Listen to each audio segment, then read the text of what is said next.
I always tell them the same thing. Like when I see your work, I want to recognize as that's your part.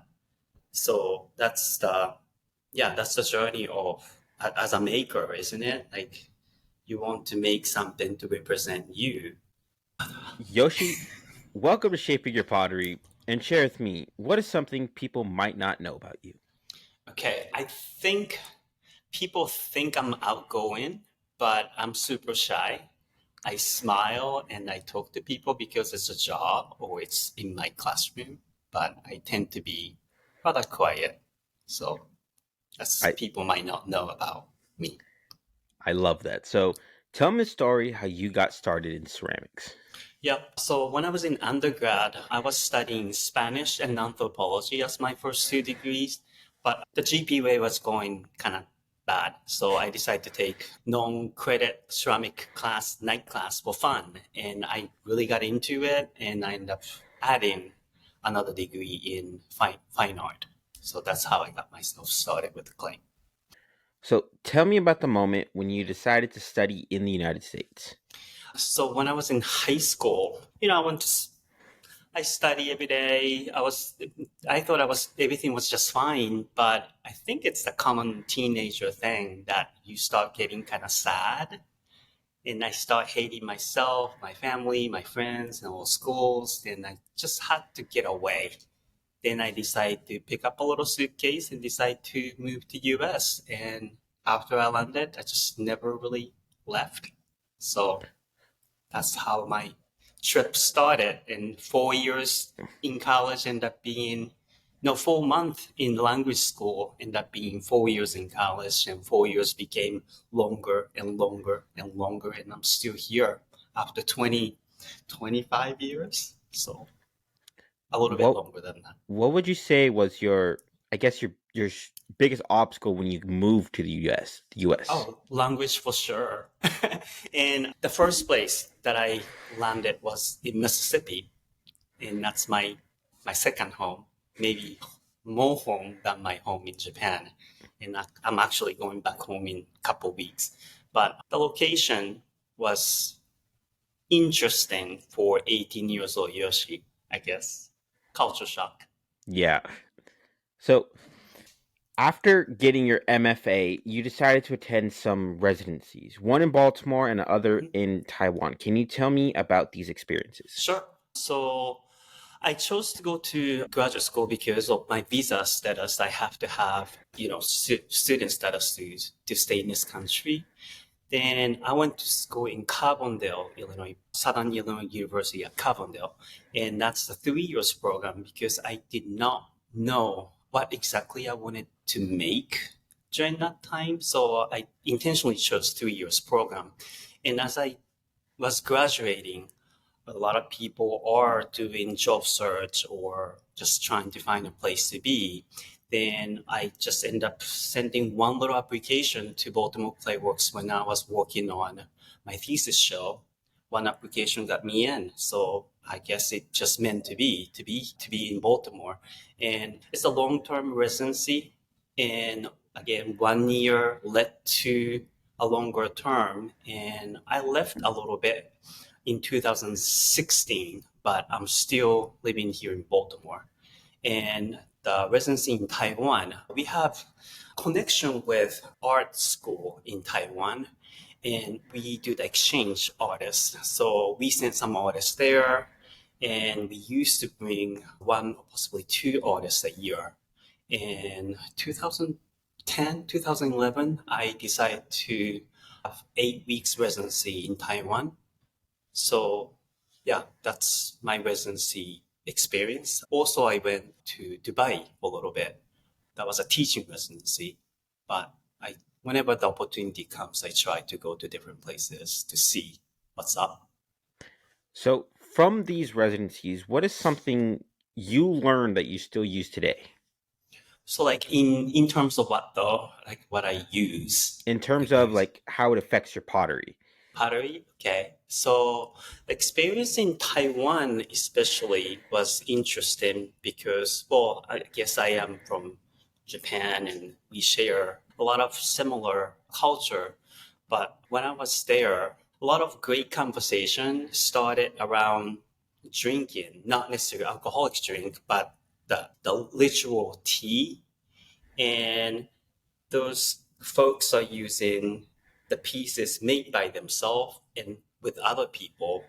So all the conversation around those handmade objects made me realize that I'm making a work to make those connections. So again, wherever I go to the residency, I meet new people.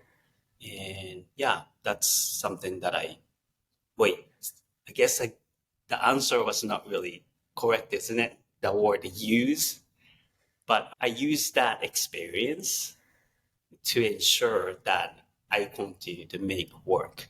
I don't know if that's the right answer to it or not, but No, I love that a lot. So yeah, can you tell me how attending residencies helped you with growing as an artist? sure. So again, if I go to different places, I appreciate what I have here in Baltimore. You know, my set space, I know where everything's are, or I know the kiln or I know all the setting.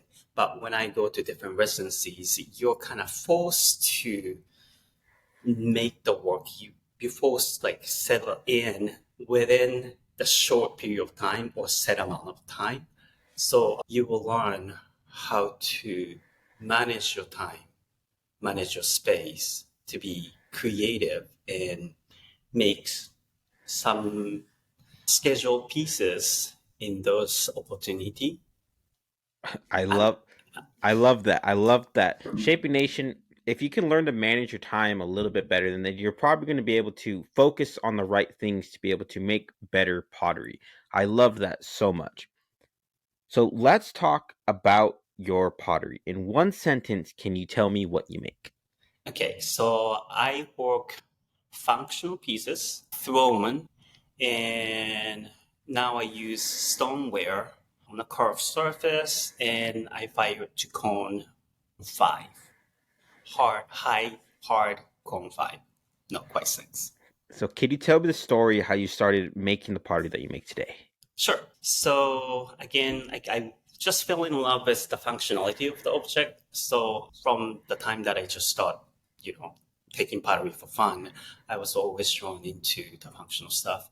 And I spent a significant amount of time using porcelain ware. I thought that technical challenge of working with that material and just pure clean clay, white clay, I really enjoyed it. And also my carving, the technique of carving was just to show off the skill. So everything just kind of matched together. And again, I spent my graduate school, and after I started my residency in Baltimore, I was only doing porcelain, celadon, carving, all that. But as I was working with different teaching job or some other responsibility, I did not get to spend too much time in my studio. And filling up the kiln, gas kiln, the large gas kiln with my own works was a little bit too much. And I only could fire like maybe twice a year, and that's not really enough. And I was losing a lot too because of porcelain, and I handle so much with during the carving process. So I was losing a lot through like warping or cracking and all that. So I decided to switch my clay to different clay body. And I think I mentioned a little while ago about the trip to Dubai. But that residency, I have to purchase everything that they own from here in US. So I have to purchase clay, glazes, kiln, all the equipment from here and ship out to Dubai. And of course, they did not have gas kiln, and they did not want to work with porcelain at that time. So I have to figure out how I can make my own work too. And that's why I discovered earthenware and like the stoneware. And it just went from the white clay to the dirty black clay.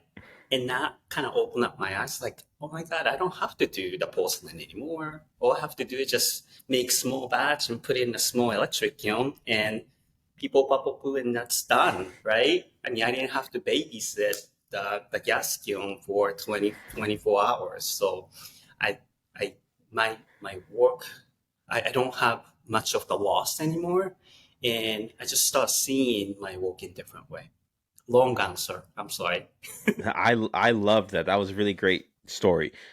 So you are inspired by viewers of your work as active users. Can you Mhm. explain this to me some more?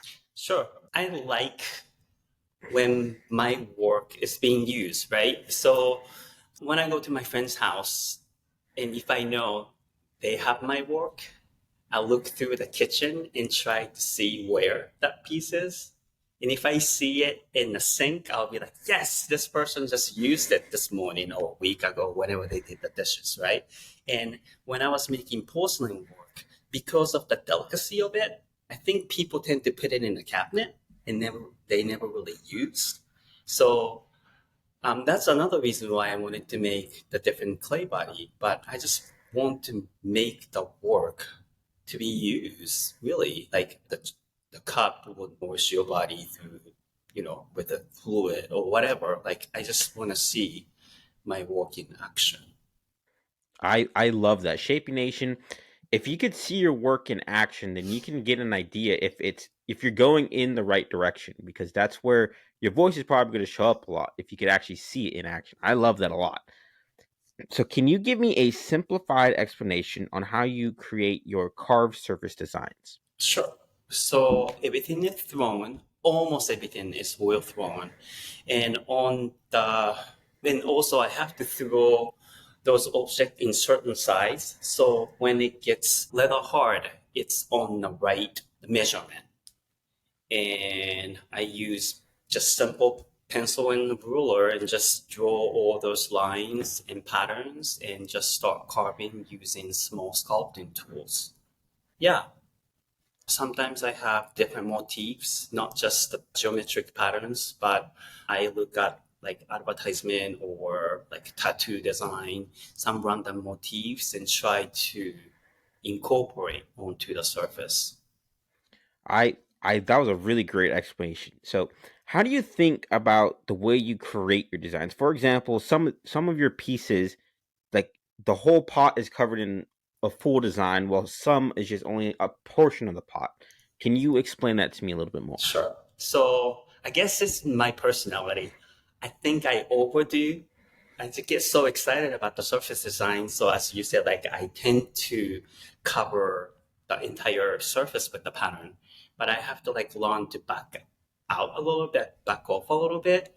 And I think the good example, and I've been looking at it and I have been looking at it and I still do, is the Oribe ware from Japan, the green glaze in one side and the beautiful like the iron wash drawing on one side or whatever. Like I have to learn how to be positive and negative, like active and kind of serene, quiet. Like I have to have two parts instead of like in your face or pattern. I do enjoy it, of course.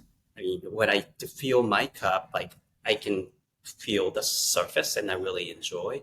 But visually, it is okay to have this busy area and also have some quietness in one side. So I'm learning to not to put the pattern or the motif in or the surface. I love that so much. Did Shaping we Nation. talk about it? Like, how do you? I think some questions are like right on the target. Like, how do you know? So Oh, I that's the do. stuff that's the I, stuff that I've been thinking about. So to me, it's a great question too. So thank you for asking that. yeah, you're welcome. I do tons of research like beforehand. Like I literally, I thought it was so interesting, like how some pots work only like were covered fully in design and others weren't. I just thought that was really interesting. I really wanted to ask you that. So that was like Good. a question. I love that so much. So let's talk about discovering your voice. Can you tell me about the moment when you knew you were heading in the right direction with your body? So my mentor was the one who told me about this direction, and during the conversation, he told me to look for Yoshi-ness. Like in the beginning of my career, of course, I did not know what I was making, but he encouraged me to look for something that people can identify. It's like out of all that, like 100 cups. And if people could say, this cup must be made by Yoshi, that's your personal style. And that was a good mentorship from him. I always thought about it, and now I'm teaching undergraduate students and even graduate students. I always tell them the same thing. Like when I see your work, I want to recognize as that's your part. So that's the journey of as a maker, isn't it? Like you want to make something to represent you. The part should be you. So sometimes you want to meet the artist that you like, and the part end up being kind of like okay, but sometimes like the magnificent piece, you just never know what this artist is. Does it make sense? I don't know if Yeah, it I makes any love that. sense, but I met some artists too, like, oh God, I really like this work. Then when I met this artist in person, it's like, oh, now I can definitely tell, like, this is made by you. It's like that's what I want to become. I want to make my work and say, yep, it's Yoshi's work. And that's the ultimate accomplishment, I think, I as an love that artist. so much. Shaping Nation, try to make pottery that is that can be distinguished by other people. It's like maybe showing off your own personality or your interest, whatever that is. Just make it interesting to you and make for yourself first. I love that so much. So, what would you say was your biggest obstacle when it came to discovering your own voice? Not having enough time in the studio, I guess. It's a consistent journey. I don't think I found my voice quite yet. I think I'm on the right direction, but because of other obligations, right? We have to pay the bills. So I cannot spend full time in my studio quite yet. But I don't think I have made enough work. So that's the problem or struggle looking for the voice. I don't think I make enough work. So, what advice would you give to people trying to manage their time a little bit better? Oh God, I'm not that the good person to to say that though, because like I have full time job at Baltimore Playworks as an exhibition and shop director, and I last year I was teaching 8 classes at 6 different schools, and I was making my own work. So somehow I did it, but I don't think I can give any advice on time management because I struggle so much. I'm total like a procrastinator. I'll just wait until the last minute to do everything. So, but if you if you have to make the work in the studio, you will, even though you might only sleep for a couple hours. I mean, it's just if you have the deadline, you have to meet. And God, as long as you don't get sick, I guess you just have to stay in the studio. Oh, then another good thing though, another mentor of mine, I had a problem or I had a struggle with the time management, like you said. I just could not spend time at all in my studio. And she said, like, Yoshi, you don't have to make anything, but just go to the studio and sit for like 5 minutes, 10 minutes. You don't have to, but you have to make into the habit of just be in your studio. I'm like, okay, I will just do that. And since then, like maybe it took me how many days? Maybe 3 days, 5 days, maybe a week. I did not get to make, but by being in the studio, looking at my tools or looking at the shelf, empty shelf, half empty shelf, and start thinking like, I want to make it. Like this is the reason why my studio is here. I'm still connected to Baltimore Playworks. Like I want to make this work. So that like, oh, I'm busy. I cannot make work became like, no, I really want to make the work. So it was good. It was good for me to forcefully be in the studio, even though I didn't make anything. I love that so much. Shaping Nation, the hardest part about actually making things is getting into the studio. So if you can build that habit of just getting into the studio, you're more likely going to be able to make something. I love that so much. So, what is Yeah, a it's quick okay. what is a quick win someone can do to help them discover their own unique voice with their pottery? So to my student, I always tell them to like go into like an Instagram page or whatever the random source is. But now it's so convenient because that little computer is our cell phone, right? So just swipe with your finger, you can just connect to all the sources without any issues. Back in when the old people like us, pre or like the beginning of the internet, we still need to make photocopy of artwork from Ceramic Monthly or other magazines. So I still say that to my students too, but just keep the portfolio of the work that they like and also the stuff that they don't really care for.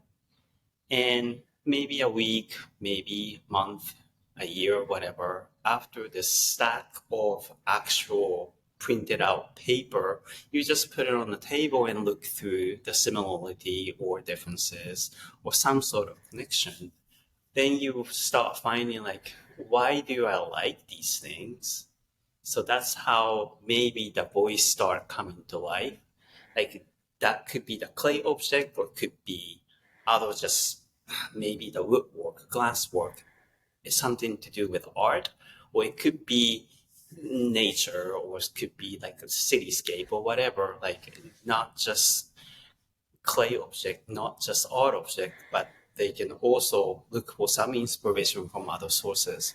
So looking for the voices, maybe forcefully putting those paper, not again the screenshots and everything in the computer or the cell phone is great, but there's something about printed paper and you can see it on the surface might have a different impact.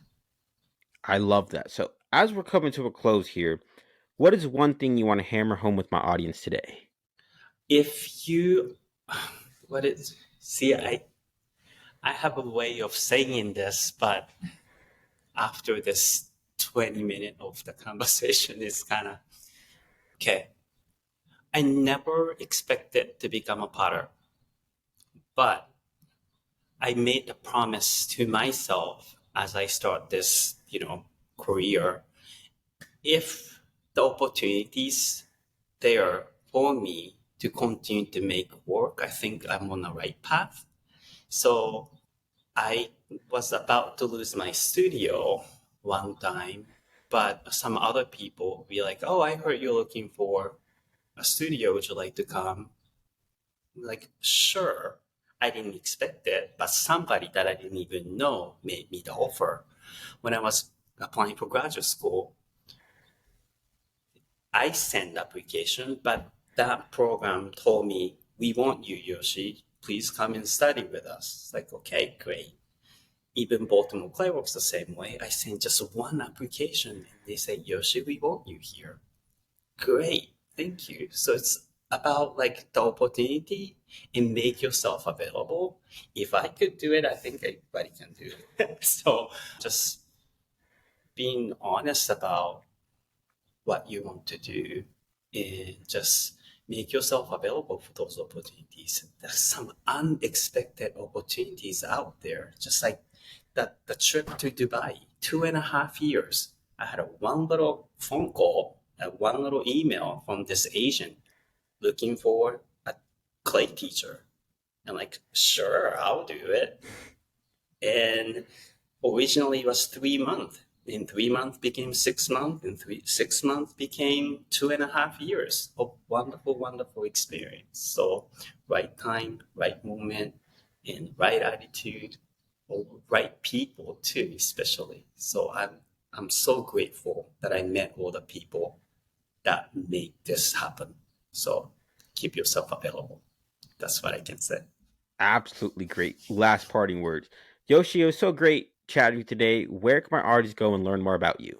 Yes, you can find me at yoshifuji.com, which I have not really updated, but you can find me on the Instagram, Yoshi Fuji Ceramics, and I'm at Baltimore Clayworks. So you can always come and find me